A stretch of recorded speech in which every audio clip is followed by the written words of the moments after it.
Welcome students of class 11th. In microeconomics, the chapter is Consumers Equilibrium and Demand and topic is Consumers Equilibrium. Consumers Equilibrium. Consumers Equilibrium refers to a situation wherein a consumer gets maximum satisfaction out of his given income and he has no tendency to make any change in his existing expenditure, or consumer is in equilibrium when he regards his actual behavior as the best possible under the circumstances and feels no necessity to change his behavior as long as circumstances remain unchanged. That means consumers equilibrium एक ऐसी situation है जब consumer अपनी income को इस तरीके से spend करता है जिससे कि उसको मैक्सिमम सेटिस्फैक्शन मिले, और वी कैन से जब कंज्यूमर मार्केट प्राइस पर और गिवन प्राइस पर अपनी इनकम के थ्रू गुड्स एंड सर्विसेज को परचेज करता है और उस परचेसिंग से वो सेटिस्फाइड होता है, तो उसी सिचुएशन को कंज्यूमर्स इक्विलिब्रियम कहते हैं. Now some assumptions relating to consumers equilibrium. Assumptions means essential elements of consumers equilibrium. That means अगर consumer equilibrium की situation में है तो ये particular assumptions का होना mandatory है.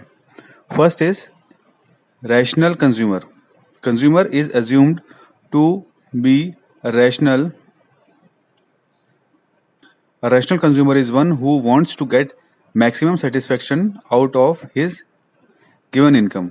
So rational consumer, consumer ने rational होना चाहिए. Rational consumer हम previous class में discuss कर चुके हैं. So that means consumer की income उस समय change नहीं होनी चाहिए, constant income होनी चाहिए, और उस income में से वो goods and services को purchase करता है, तो यही जो sequence है ये continue होना चाहिए, तो वो रैशनल कंज्यूमर कहलाता है. Next is cardinal utility.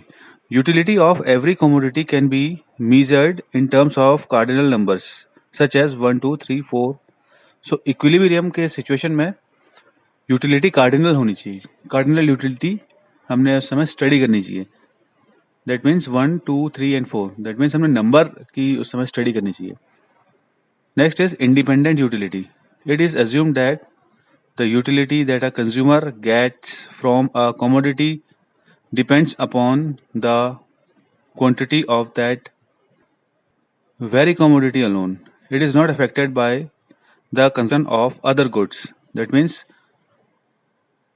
अगर हम इक्विलिब्रियम की स्टडी कर रहे हैं पर्टिकुलर टाइम पीरियड पे, तो वो यूटिलिटी इंडिपेंडेंट होनी चाहिए और उस यूटिलिटी का इफेक्ट किसी और यूटिलिटी पे नहीं पड़ना चाहिए या किसी दूसरी यूटिलिटी का इफेक्ट उस यूटिलिटी पे पर्टिकुलर टाइम पीरियड पे नहीं पड़ना चाहिए. सो कंज्यूमर इक्विली अगर ऐसा कोई सिचुएशन आ जाए तो इक्विलिब्रियम की सिचुएशन नहीं आएगी.